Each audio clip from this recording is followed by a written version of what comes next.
It was great. It was so different from any place now, not just PBS now, but any place, because it was an experiment. And it was an experiment with a mission filled with people who had kind of come out of, I think, I don't know, working to stop the war in Vietnam, working for women's rights, civil rights. Those of us who kind of thought we might or we should change the world for the better.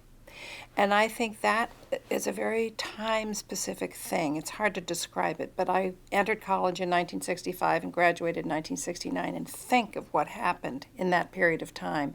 And there was a man on the moon in July of 1969. I entered college in 1965 in a little plaid skirt and knee socks and a little white thing, and I graduated with, bell bottoms and a white armband. So much happened. And we were all filled with the fire of change, that it was up to us to stop this war, and that feminism was a real thing, and that women should be more empowered, and that black people had been treated really badly in this country, and we had to change it.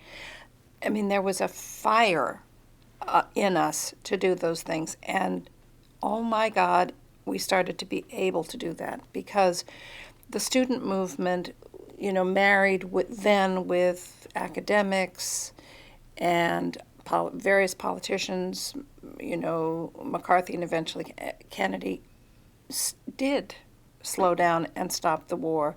Civil rights legislation really did happen. Gloria Steinem was speaking up. Women were having a voice.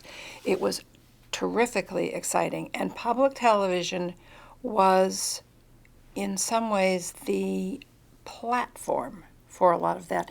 It was being reported in the news, but the creative energy and the sense of justice, protest, speaking truth, was all embodied in the people who were running public television at that time. It came out of educational broadcasting, so it always was high-minded, but it was also a time of experimentation and a little daredevilishness.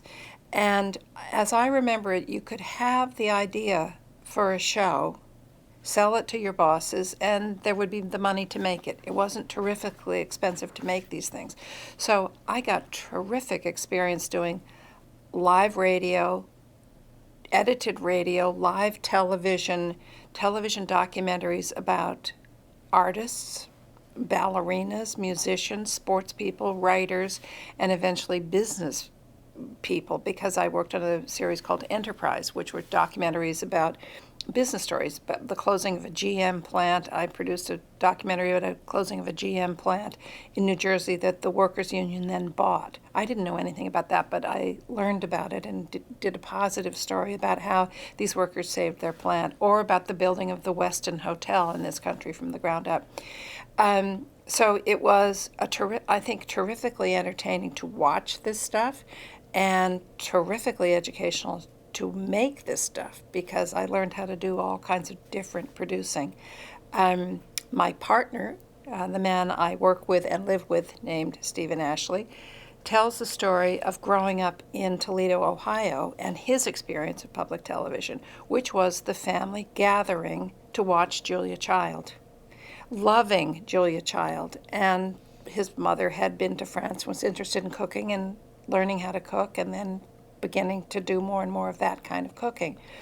The NewsHour, the PBS NewsHour, coming, that particular voice of news coming to this country.